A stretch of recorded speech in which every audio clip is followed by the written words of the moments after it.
Good morning.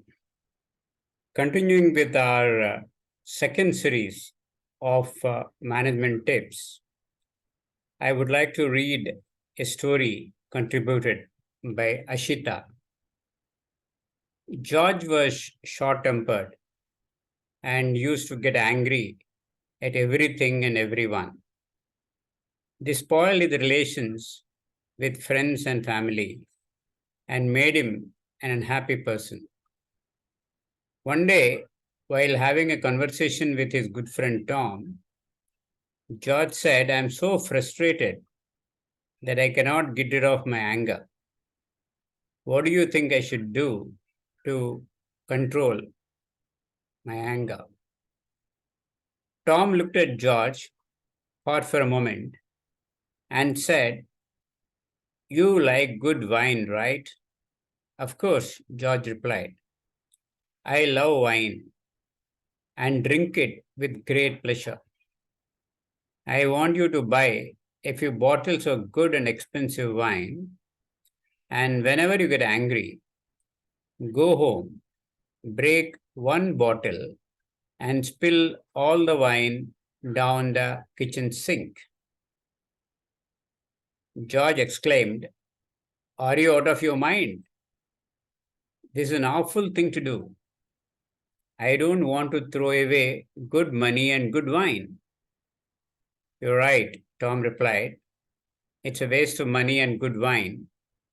But this is what you actually do every time you get angry. You waste your energy and harm your health. Anger is bad for your health. Tom continued, When you are angry, you harm your health, you spoil your relations with friends and family, and you lose opportunities. You also create needless stress, resentment, and anger all around you. This is much more severe than breaking a few bottles of expensive good wine. You're right, said George, overwhelmed by the insight that Tom's words dawned on him. Do as I say at least few times, Tom continued. Go and buy expensive good wine, even though you know that you might break the bottles and throw away the wine. And for the next 1 week, whenever rage arises within you, break a bottle of good wine and spill its content onto the kitchen sink.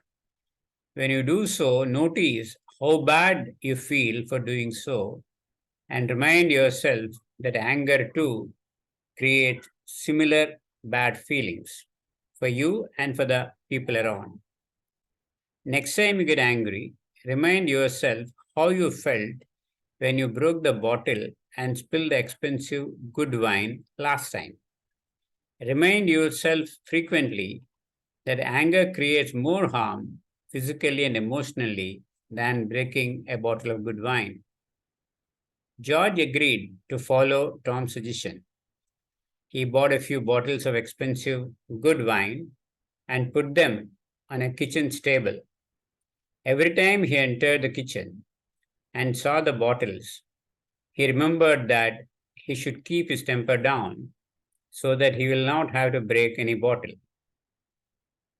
This helped him make tremendous efforts to remain calm and not get angry.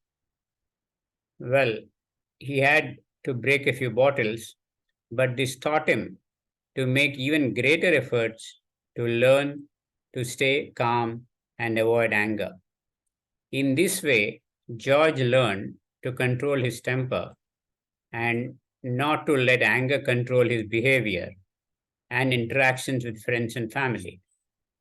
His most important achievement was gaining the strength and ability to choose tranquility over anger and an agitated state of mind. It's not necessary that you break bottles of wine in order to remind yourself to remain calm.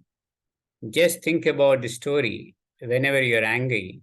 So, yes, remember how much you lose when you get angry. However, it's always a good idea to buy a good bottle of wine or something fragile you care about and want to keep it in one piece. Put it in a place where you can see it often and let it act as a reminder to choose tranquility over anger. Hope this made some sense. Thank you very much for your patient hearing.